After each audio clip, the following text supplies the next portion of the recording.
अब एक बात आपको क्लियर कर दूं कि हाफिज साहब चीन गए हुए हैं और जो उन्होंने पूरी कौम को शर्मिंदा किया है वो भी army chief of any of the friendly country, आंखें झुकी हुई, कंधे गिरे हुए, एक हारे हुए शख्स की ये बॉडी लैंग्वेज थी। इससे आसिम मुनीर बैठे हैं इस समय चाइना में, ये साहब कर क्या रहे हैं वहां पे बैठ के? रज भाई, अली बाबा के 40 चोर सुनी है ना आपने कहानी? तो अली बाबा जो है 40 चोर के पास आया है भीख मांगने के लिए।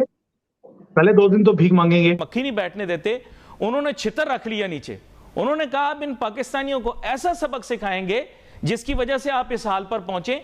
1-1 अरब डॉलर के लिए सर आपका जो हाल कर रहे हैं ना, उनका बस चले ना। हमें ये डिसाइड करना है, जो मैं आखिरी बात कहना चाहता हूं, क्या हमने अपनी मांगने की आदत को कंटिन्यू करना है? पहले हम IMF, वर्ल्ड बैंक, अमेरिका से मांगते थे, अब हमने चाइना से क्या मांगना शुरू कर रही है ना। हमने रीजनल सिक्योरिटी के बारे में बात करी, हमने मिलिट्री कोऑपरेशन के बारे में। क्या मिलिट्री कोऑपरेशन यार? मालिक और नौकर के बीच में कोऑपरेशन होता है, बादशाह और गुलाम के बीच में कोऑपरेशन होता है। क्या बात कर रहे हो? किसको झूठ बोल रहे हो यार?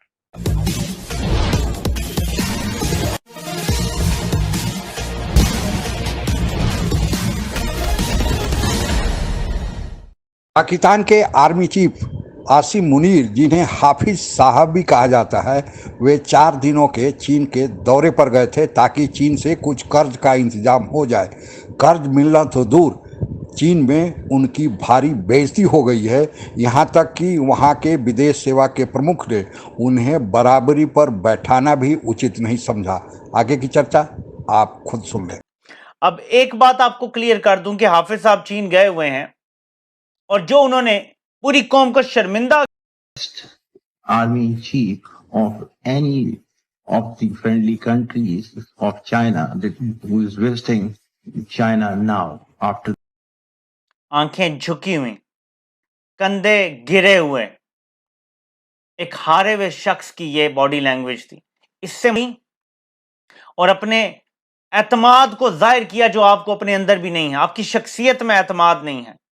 एक और चीज, पाकिस्तान में शेर, पाकिस्तान में लोगों को नंगा करो, उल्टा लटकाओ, मारो, पाकिस्तान में रेड लाइनें लगाओ। जब चले जाओ वहां पे चीन के वज़ीर आज़म के सामने बैठे हो तो आपकी कांपे टांगना शुरू हो जाए। ये बॉडी लैंग्वेज होनी चाहिए आपकी। लेकिन इससे आगे थोड़ी बात करके फिर बताता हूं आपको। ये जरा सुने कि ये आया कहां से और फिर मुझे यकीन नहीं आया कि क्या हुआ है वहां पे। Higher than the Himalayas and deeper than the deepest sea in the world, and deeper than the deepest sea in the world. This is and sweetest and sweeter than honey. This is and sweetest and sweeter than honey. खुद अपनी औकात देख ली आपने, हैसियत देख ली आपने। ये वो लोग हैं जो रेड लाइनें लगाते हैं एरोगेंस के साथ। बात नहीं होती वहां दूसरों के सामने, जुबान कांप रही है, आंखें झुकी हुई हैं। शर्मिंदगी किस चीज की है मुझे कोई ये बता दे। तुम एटमी पावर हो, 23 करोड़ लोगों का ये मुल्क है। हम इज्जत से जीना चाहते हैं, दैट्स ऑल वी आस्क। इज्जत चाहिए पाकिस्तानी कौम को। हमें जिल्लत के डॉलर्स नहीं चाहिए। इज्जत की मौत बेहतर होती है जिल्लत के डॉलरों से। ये बात नहीं समझ आती हमारे लोगों को, बड़े दफ्तरों में बैठे छोटे लोगों को। बंदा आसिम मुनीर बैठे हैं इस समय चाइना में, ये साहब कर क्या रहे हैं वहां पे बैठ के? रज भाई, अली बाबा के 40 चोर सुनी है ना आपने कहानी? तो अली बाबा जो है 40 चोर के पास आया है भीख मांगने के लिए। पहले 2 दिन तो भीख मांगेंगे, पहले 2 दिन एक्चुअली उनके मस्का लगाएंगे इनको। उन्होंने बोलना भी शुरू कर दिया कि हमारी जो दोस्ती है वो पहाड़ से ऊंची, शहद से मीठी। और उसे पहला सेंटेंस मुनीर साहब का ये था कि हमारी दोस्ती कितनी ज्यादा पक्की है, और मक्खन लगाया गया है। उसके बाद अगले दिन जो है सिक्योरिटी मांगी गई कि भी आपके हमारे कॉमन इंटरेस्ट है, कॉमन इंटरेस्ट में हम आपकी सेवा करेंगे, आप हमारी सेवा करेंगे। आपके दुश्मन हमारे दुश्मन, क्योंकि उन्हें मालूम है जो हरकत इन्होंने हिंदुस्तान में करी है, मोदी जी ठोकेंगे ही ठोकेंगे इनको, और ये कभी भी हो सकता है। और जब तक होता नहीं है तब तक इनकी पतलून ढीली रहेगी और पीछे से फुसफुसी निकलती रहेगी। और मुनीर साहब की बुरी हालत है इस वक्त। कहा कि यार ये तो वो कौम है जो हर वक्त कहती थी हम इस्लाम के अलमबरदार हैं, इस्लाम के मुल्क के नाम पर मुल्क बनाए हैं, तो हम ऐसे बकरी बन के शार्ट हुए हैं कि आपकी सोच है। इमरान खान साहब धरना उठ के वापस गए हैं पार्लियामेंट में और जाकर रेजोल्यूशन पास की। यकीन करें अरब लोग नाक पे मक्खी नहीं बैठने देते। उन्होंने छितर रख लिया नीचे।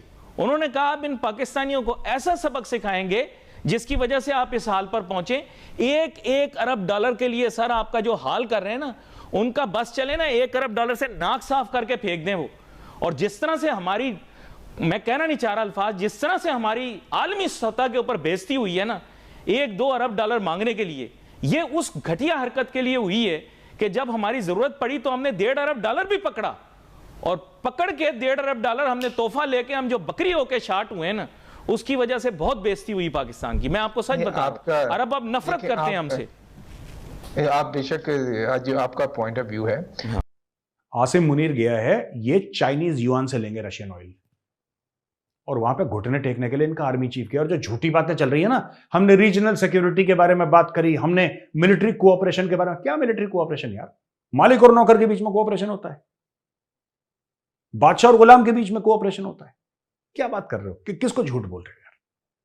ये लोग कुछ नहीं है, ये शहबाज शरीफ झूठ बोल रहा है। यहां पे शहबाज शरीफ ने भेज दिया आसिम मुनीर को कि आप जाके वहां पे, मैंने भी उनके घुटने छू लिए, आप भी जाके उनके घुटने छू लो, ठीक है, and just tell them that we need oil. पहली बार पाकिस्तान की तारीख में कौम देख रही है कि जहां सियासी लीडरशिप भी, वहां हाजी और हाफिज भी, वो भी अल्लाह हाफिज है उनका। यानी किसी से कोई अक्ल की, शऊर की उम्मीद नहीं है। पहले हमें यह लगता था कि कोई बड़े जीनियस लोग बैठे हुए हैं, बहुत बड़े दिमाग बैठे हुए हैं। आपको पता है ना, एक बात की जाती थी अक्सर, और यार आपको नहीं पता, वो सब जानते हैं जो बैठे हुए हैं, वो सब कंट्रोल में है उनके। अब हम ये भी नहीं कह सकते। जिस किस्म के लोग बैठे हुए हैं, जिस लो आईक्यू और इंटेलेक्चुअल लेवल के लोग बैठे हुए हैं ऊपर, कोई एक्सपेक्टेशन नहीं है कि कोई ये सेंसिबल फैसला करेंगे।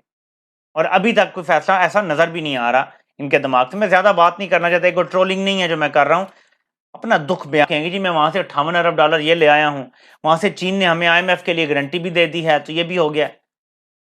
चीन का मफाद जिस चीज में जुड़ा है, वो जो काम करेगा वो हमारा कोई कारनामा नहीं है।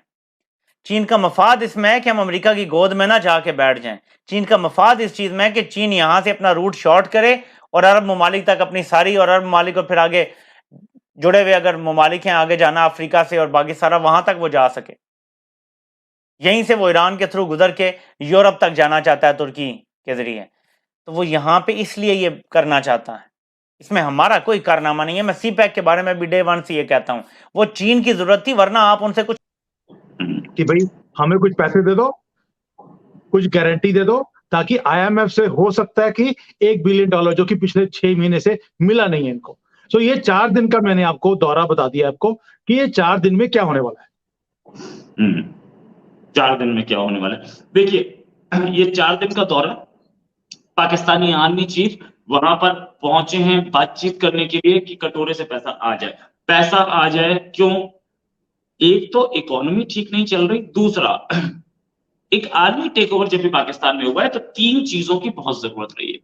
एक इंटरनल इंस्टेबिलिटी वो है, एक लोग, जनता, आवाम परेशान हो अपने गवर्नमेंट से इस समय है, और तीसरा सारे पॉलिटिशियंस आपस में भिड़े हों वो भी इस समय है।